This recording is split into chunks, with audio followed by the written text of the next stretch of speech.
Yeah, if I may, a couple of observations and then a question, or a behavioral one, but certainly when I've traveled to Europe, particularly for many, many years, and have seen what an incredibly different fleet of vehicles they have, as well as just the way people use energy and why it's been expensive for a long time. And it just hits your pocketbook.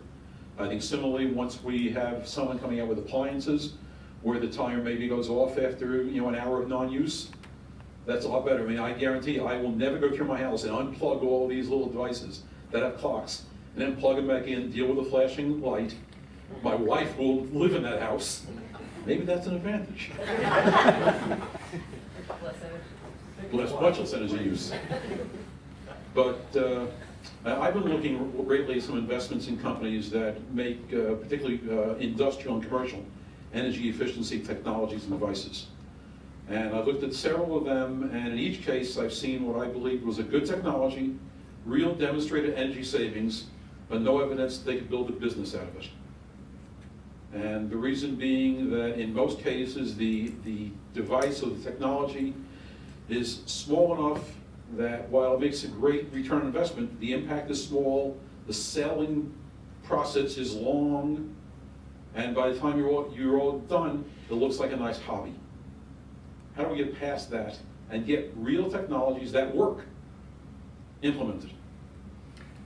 Have you noticed how many places you can buy compact fluorescent lights now? I mean, 5 to 10 years ago, it was hard to find.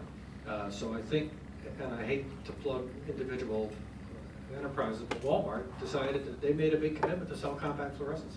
We relighted our office downtown Albany a couple of years ago. I bought them at Sam's Club. Home Depot does the same thing. Home Depot, a number of places have made a big commitment.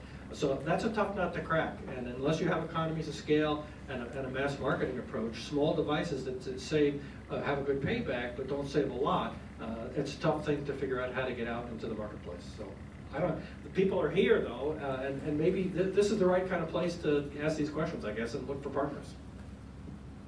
Some of the energy efficiency devices that we've been working with is LEDs, and what we've been seeing is both government investing in addition to investing from utility companies on the equipment side. That was the critical bottleneck for the cost of these things.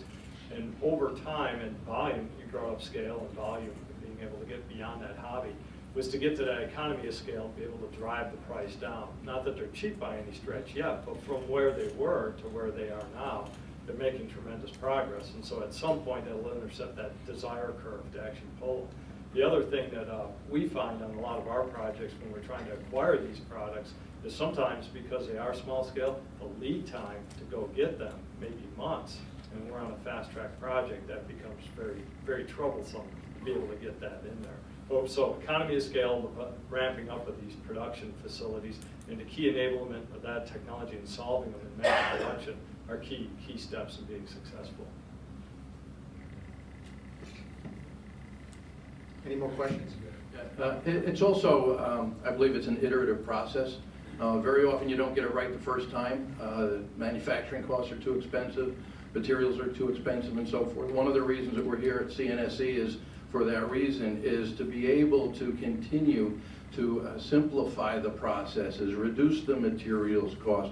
So even though some of these products don't come out the first time, usually there's some damn good ideas out there, some good products, and as they continue to iterate and improve on the materials, the manufacturing, and so forth, eventually over time, as long as they continue to support them, they'll come out. So I think it's important that we don't give up on some of those ideas and keep working on making improvements that will make them successful over time. I'd actually like to set some caution here. Everybody keeps talking about Europe.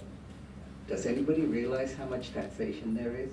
Do you realize why it's so high cost there? It's because of taxes, not because the car costs any more to produce there than it does here.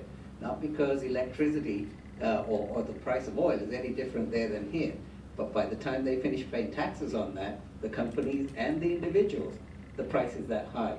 So I would say, this country became great and broke off from England because of taxes.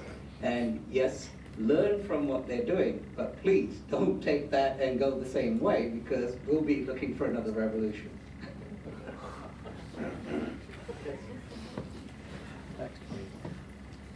We've talked about efficiency and the cost of energy. That's only half the equation.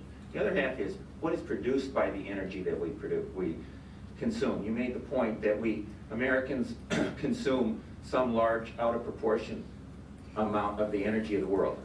Well, we also produce a vastly larger amount of all the stuff, the medicines, the fuels, the technology, all the good things that go all around the world. And we do that because we're productive. We're productive because we use energy. I, for one, spend a lot of time on the highway in the winter. Sooner or later, I'm going to be in the ditch.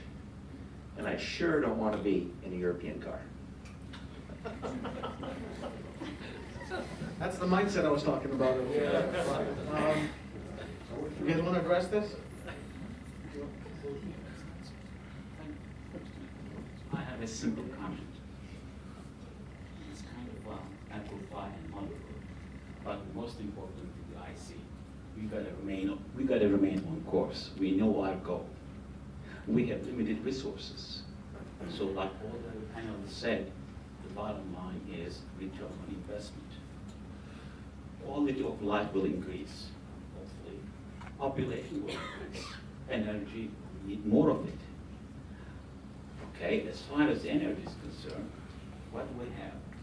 We have generated, converted, and consumed.